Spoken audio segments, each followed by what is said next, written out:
hello लोगोफोर खुलुमबाय नोंथांमोन गासैखौबो चेनेलाव फिन खेबसेबाव बे समाव बरायना लाग्रोनाय जाबाय दे लोगोफोर दा जोंहा इन्डियान रेलवेनिफ्राय गोदान साख्रिनि भेकेन्सि ओंखारना फैलायबाय दे लोगोफोर दा बे जाहैबाय जोंहा बेंकआवहाय साख्रि मावनो मोनगोन नोंथांमोनहा IBPS नि साख्रि ओंखारना फैदों दे लोगोफोर दा बेवहाय रिक्रुटमेन्टआहाय जाबाय जोंहा अफिसार्स लाइनावहाय बेनिफ्राय अफिस एसिस्टेन्ट लाइनावहाय नोंथांमोनहा मावनो मोनगोन दे लोगोफोर रेलवेनि आन्डारावहाय नोंथांमोना बेंकआवहाय साख्रि मावनो मोनगोन आरोखि IBPS आवहाय दा बेनि अनलाइन एप्लाइआहाय जागासिनो दं दै लोगोफोर ओमफ्राय बेनि online apply last डेटआहाय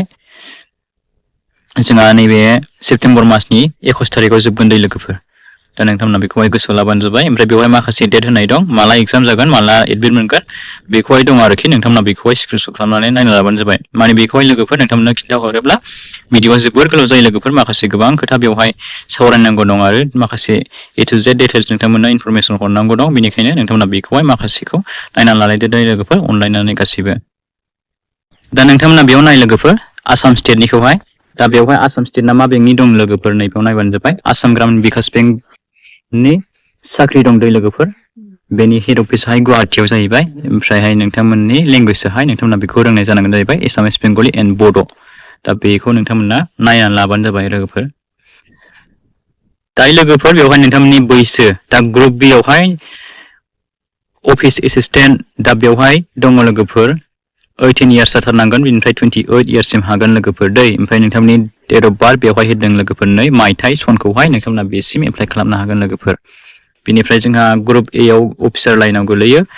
office scale 3 आवहाय गोलैबाय जाहैबाय ओमफ्राय बेवहाय हागोन नोंथांमोना 21 इयार्स जाथारनांगोन दै लोगोफोर 21 इयार्सआहाय जाथारनांगोन ओमफ्राय 40 बोसोरसिम हागोन ओमफ्राय जोंहा मोनसे दंबावो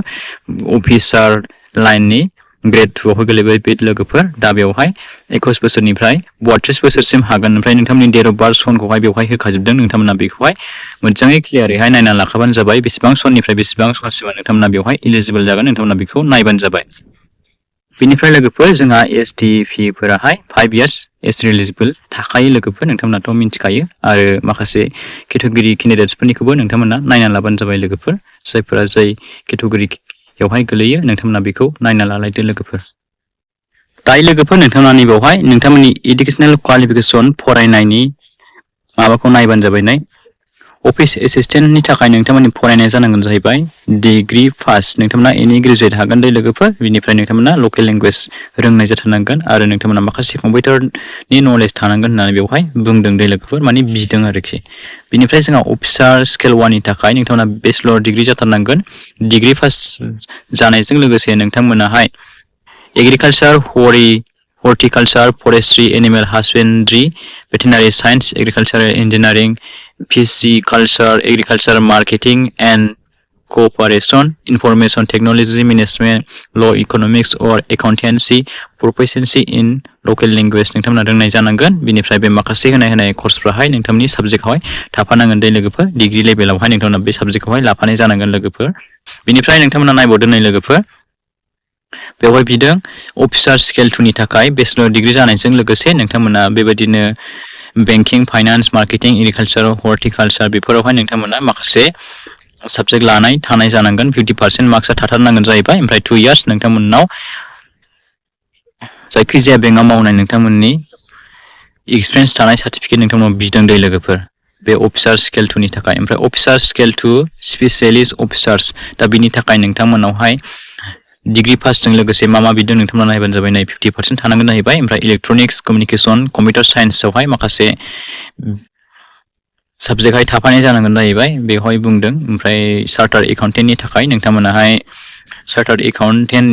इनस्टिट्युटनिफ्राय नोंथांमोना सार्टिफिकेट थानाय जानांगोन ओमफ्राय ल' अफिसारनि थाखाय नोंथांमोना 50% मार्क्स थानानै नोंथांमोनाहाय जायखिजाया ल' अफ डिग्री पास नोंथांमोना खालामनाय जानांगोन होनदों ओमफ्राय बेवहाय माखासे होनाय दंखायो लोगोफोर टेक्न'लजि अफिसारनि थाखाय नोंथांमोना 1 इयार फिल्डआवहाय खामानि मावनाय जानांगोन जाहैबाय ओमफ्राय चार्टार्ड एकाउन्टेन्टनि थाखाय नोंथांमोना 1 इयार नोंथांमोना चार्टार्ड एकाउन्टेन्टआवहाय खामानि मावनाय जानांगोन ओमफ्राय बिनिफ्राय ल' अफिसारनि थाखाय नोंथांमोना 2 इयार्स नोंथांमोना एडभकेट अफ ल' अफिसार जायखिजाया बेंकनिफ्राय नोंथांमोना 2 इयार्सनि गोजौ एबा गाहायाव नोंथांमोना मावनाय जानांगोन होनदों नोंथांमोना एक्सपिरियेन्स थानाय सार्टिफिकेट गोनां जानांगोन होननानै बेवहाय रोखा रोखायै लिरना होखादों नोंथांमोना बेखौहाय माखासेफोरखौहाय नायना लाबानो जाबाय दे लोगोफोर नै बेवहाय मोनसे दंबावोमोन अफिसार स्केल 3 नि नोंथांमोना बेखौ नायना लाबानो जाबाय लोगोफोर मा क्राइटेरिया नांगोन नोंथांमोननियावहाय मा इडुकेसनेल क्वालिफिकेसन नोंथांमोनाव होनांगोन नोंथांमोनाव मा बिदों इडुकेसनेल क्वालिफिकेसना नोंथांमोना बेखौहाय नायना लाबानो जाबाय दा लोगोफोर नोंथांमोननि एप्लिकेसन फिस दं लोगोफोर बेवहाय एप्लिकेसन फिसआ जाहैबाय अफिसार स्केल 1 2 बिनिफ्राय 3 बेवहाय नोंथांमोना जायफ्रा SC ST PWD केन्डिडेट्स बिथांमोनाहाय 175 रुपिस नोंथांमोना अनलाइन पेमेन्ट फिस खालामनांगोन बिनिफ्राय 850 रुपिस नोंथांमोना पेमेन्ट खालामनांगोन अनलाइन एप्लाइ खालामनाय समावहाय जायफ्रा आदार्स केन्डिडेट्स OBC MOBC बिथांमोनाहाय SC बिथांमोना दा अफिस एसिस्टेन्टनि थाखाय नोंथांमोना 175 रुपिस नोंथांमोना पेमेन्ट दानांगोन जाहैबाय जायफ्रा SC ST PWD ESM DESM बे केन्डिडेट्सफोराहाय गोग्लैयो बिनिफ्राय 850 नोंथांमोना पेमेन्ट खालामनांगोन दै लोगोफोर आदार्स केन्डिडेट्स मानि नोंथांमोनाहाय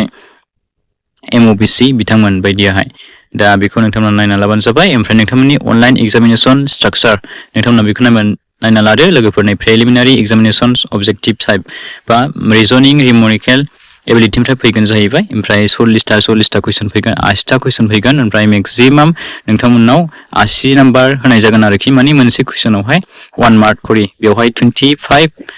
रिजनिंनिफ्राय टाइमिं मोनगोन ओमफ्राय निउमेरिकेल एबिलिटिनि थाखाय नोंथांमोना 20 मिनिट्स टाइमिं मोनगोन बेवहाय टटेल टाइमिंआहाय नोंथांमोना नैबे अफिस एसिस्टेन्टनि थाखाय 45 मिनिट्स नोंथांमोना टाइमिं मोनगोन दै लोगोफोर बिनिफ्राय अफिस स्केल 1 नि थाखाय नोंथांमोना नायदो रिजनिं क्वान्टिटेटिभ एप्टिटिउडनिफ्राय फैगोन जाहैबाय 80टा कुइसन 80 नाम्बारनि ओमफ्राय 45 मिनिट्स टाइमिं मोनगोन ओमफ्राय अफिस एसिस्टेन्टनि थाखाय बे मेन एग्जामिनेसन जाबाय दै लोगोफोर मेन एग्जामावहाय मा साबजेक्टनिफ्राय फैगोन नायदो नै लोगोफोर reasoning computer knowledge general awareness English language Hindi language numerical ability बिनिफ्राय मिडियामाहाय इंलिश एन्ड हिन्दीनि जागोन ओमफ्राय 200टा कुइसन फैगोन 200 मार्कनि बा 120 मिनिट्स नोंथांमोना टाइम मोनगोन 1.5 घन्टा ओमफ्राय अफिसार स्केल 1 नि थाखायबो नै नोंथांमोना बेवहाय मार्क्सआहाय जाहैबाय जोंहा 200नि दं 200टा कुइसन फैगोन ओमफ्राय इंलिश एन्ड हिन्दीजों नोंथांमोना लिरनो हागोन ओमफ्राय 1.5 घन्टा टाइम मोनगोन ओमफ्राय साबजेक्टआ मा फैगोन नोंथांमोना बेखौ नायना लाबानो जाबाय लोगोफोर दा बेनो लोगोफोर ओमफ्राय माखासे नोंथांमोननि आसाम स्टेटआवहाय नोंथांमोना मा मिडियामजोंहाय नोंथांमोना एग्जाम होनो मोनगोन होनोब्ला नैबेयावहाय नायबानो जाबाय दे लोगोफोर इंलिश हिन्दी एन्ड एसामिस बे मोनथाम लेंगुवेजजोंहाय नोंथांमोना एग्जाम होनो हागोन दे लोगोफोर दा लोगोफोर भिडिअआ जोबोर गोलाव जायो लोगोफोर बे माखासे गोबां बेवहाय माखासे खिन्थाहरनांगौ नोंथांमोननो दंबावोमोन लोगोफोर नै सिगनेल लेभेल एग्जामिनेसनावहाय जेनेरेल बेंकिं अफिसारनि थाखाय नोंथांमोना 2 साबजेक्टखौ नायदो ओमफ्राय बेसेबां मार्क्सनि फैगोन टाइमिं होनाय दंखाजोबो बेनिफ्राय टटेल 1.5 घन्टा जाहैबाय 200 मार्कनि फैगोन जाहैबाय ओमफ्राय अफिसार स्केल 2 स्पेशलिस्ट कैडरीनि थाखाय नै टटेल 240टा कुइसन 200 नाम्बारनि फैगोन ओमफ्राय 150 मिनिट्स मोनगोन ओमफ्राय साबजेक्टफोरखौ नायदो आरो लेंगुवेजफोरखौ नायदो माजों होनो हागोन ओमफ्राय अफिसार स्केल 3 नि थाखाय नोंथांमोना साबजेक्टखौ नायबानो जाबाय मानिफ्राय फैगोन ओमफ्राय 200टा कुइसन फैगोन 200 नाम्बारनि ओमफ्राय 1.5 घन्टा टाइम मोनगोन ओमफ्राय साबजेक्टफोरखौ नायदो बेखौहाय नोंथांमोना नायनानै लालायबानो जाबाय दे लोगोफोर दा बेवहाय डिपार्टमेन्ट वाइज नोंथांमोननि स्टेटआवहाय बेसेबां भेकेन्सि दं बेखौ रानदों दै लोगोफोर नै आसाम स्टेटआव नायबानो जाबाय डिपार्टमेन्ट वाइज नैबे अफिसार स्केल 1 नि डिपार्टमेन्टनिखौ नायबानो जाबाय आसाम स्टेटआव बेसेबां भेकेन्सि दं नोंथांमोना बेखौ नायबानो जाबाय ST फोरनि थाखाय 13 जन दै लोगोफोर नै ओमफ्राय SC फोरनि थाखाय 27 जन आसाम ग्रामीण विकास बेंकनि थाखाय बे ओमफ्राय OBC बिथांमोननि थाखाय 49 जन EWS केन्डिडेटनि थाखाय 18 जन जेनेरेलफोरनि थाखाय 78 जन ओमफ्राय टटेल 185 भेकेन्सि दं दै लोगोफोर आसाम स्टेटआवहाय बिनिफ्राय जोंहा अफिसार स्केल 2 नि थाखाय बेसेबां पस्ट दङ जोंहा बेखौ नोंथांमोना नायबानो जाबाय दे लोगोफोर नोंथांमोना बेखौहाय नायना लाबानो जाबाय अफिसार स्केल 2 IT नि थाखाय बेसेबां पस्ट दङ भेकेन्सिफोराहाय बेसेबां दङ अफिसार स्केल 2 C नि थाखाय बेसेबां पस्ट दङ भेकेन्सिफोरा बेखौहाय नोंथांमोना नायलायना लादो दे लोगोफोर बेवहाय दंखायो नोंथांमोना बेखौहाय स्क्रिनशट खालामनानै लाखि ओमफ्राय बेनिफ्राय मोजाङै नाय नङाब्ला आङो बिनि एडभार्टाइजमेन्ट फाइलखौहाय नोंथांमोननो भिडिअनि डिसक्रिपसनाव होनानै दोनगोन नोंथांमोना बेवहाय मोजाङै नायबानो जाबाय लोगोफोर चेक खालामनानै ओमफ्राय प्रिलिमिनारि एग्जाम सेन्टाराहाय नोंथांमोननिया आसाम स्टेटनिया मायाव जागोन जाहैबाय जायगाया डिब्रुगड़ गुवाहाटी जरहाट सिलचर तेजपुराव जागोन ओमफ्राय मेन एग्जामिनेसननि थाखाय नोंथांमोनाहाय आसाम स्टेटनिया मायाव जागोन जाहैबाय जायगायाहाय डिब्रुगड़ गुवाहाटी जरहाट एन्ड सिलचर बे होनाय सेन्टारफोरावहाय नोंथांमोननि एग्जामा जागोन दै लोगोफोर गावबा गाव स्टेट वाइज दा बेनिमोन लोगोफोर जायफ्रा एलिजिबिलिटी इडुकेशन क्वालिफिकेशन क्राइटेरिया गोरोबनाय नोंथांमोना एप्लाइ खालामबानो जाबाय लोगोफोर लास्ट डेटआ 21 सेप्टेम्बरसिम दै लोगोफोर दा नोंथांमोना भिडिअखौ हाजासे लोगोफोरनो शेयार खालामना होलायदो जाहाथे बयबो मिन्थियो आरो जायफ्रा इन्टारेस्टेड बिथांमोनाहाय एप्लाइ खालामना लानो हायो बिदिब्ला लोगोफोर भिडिअखौ एसेखिनियावनो फोजोबनो सानबाय भिडिअआ जोबोद गोलाव जाबाय लोगोफोर नोंथांमोना स्किप खालामनो नाङा लोगोफोर भिडिअखौ जोबजासिम नाय अब्लासो बुजिगोन लोगोफोर गोलावब्लाबो दा बेनोसै लोगोफोर दिनैनि भिडिअखौहाय नेक्स्ट भिडिअआव फिन खेबसेबाव गोदान भिडिअजों लोगोसे लोगो मोनबावगोन thank you for watching see you again bye bye and take care love you all